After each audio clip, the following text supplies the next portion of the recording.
jeeɗiɗi silmaji capanɗe tati woni Dakar lamorde Sénégal waktuji ɗiɗi fawi hen to Paris e lamorde France. Amadou Barouba.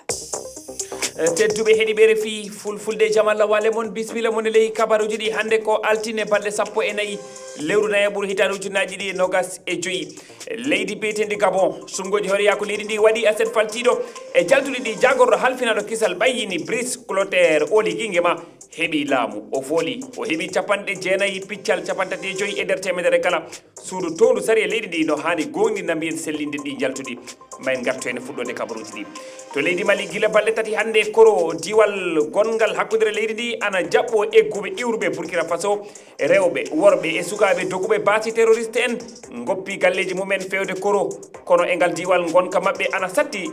daraniɓe hinne yurmede natti wawde wallude ɓe mayen gartu hen Sénégal ɗo seppoji gaɗi hankiyalet ɗo e Dakar lamorde leydi ndi ujune yimɓe teppiɓe kolli mette mumen e fitinaji kay wargoji wonuɗi e waɗude to bande de Gaza gonɗen koto Palestine ɓe noddi Israël hormo hakkeji adanaru yidde mabɓe kadi ko laamu Sénégal dartina gollodiral ha laaɓa hakkude mabɓe e Israël tedduɓe bisimilla moon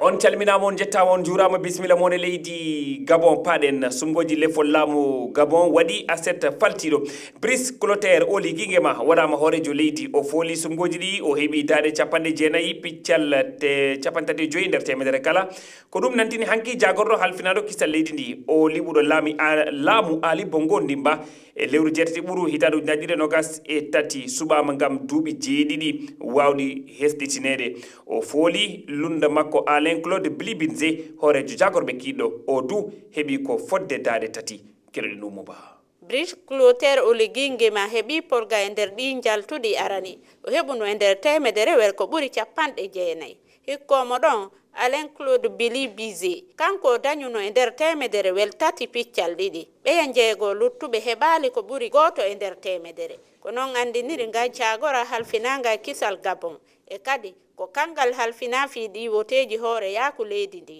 ko ɗi suɓugoji ɗo waɗata no laamu ngu jonnitire siwilɓe ɓe ɗum koye ɓaawo ngu laamu ƴangal ngal o konunkojo ardino e nder nde limore aranere hiɓe wi no timmi e nder temedere we capanɗe jeeɗiɗi wotuɓe gila laamu Ali Bongo Jatta ko kanko wonuno ka hoore yaaku Gabon Brice Clotaire Oligui Nguema ardoto e nder ɗi duuɓi jeeɗiɗi aroji ka o heɓi ɗo duuɓi capanɗe joyyi e kadi o manda makko wurnitete nde wootere o konunkojo kiɗɗo foduno ɓe siwilɓe jonnutugolɓe ngu laamu ɗum ko sa'i nde wondayno to Gabon keɗoɗen ha joni konngudi arani général Brice Oligui Nguema woni caggal nde jagorgal kisal leydi ndi ɓayyini jaltuɗi arani woteji ɗi tawi ko kanko heeɓi ko ɓuri capanɗe jeenayyi e nder temedere kala e ɗi woteji e yeeso wondiɓe makko ka ñiɓirde landa makko o salmini ɓesgu Gabon o ñaaguima wondiɓe makko nde fadata ha suudu ñayudu sari e leydi ndi tabitina jaltuɗi ɗi haade mabɓe mawnide polgu makko ngu keɗoɗen mo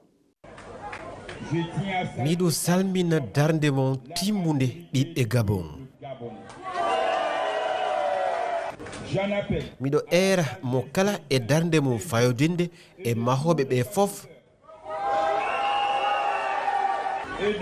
e dendagal rokkuɓe lam wote mumen gam habbade ɓaññinagu jencuɗi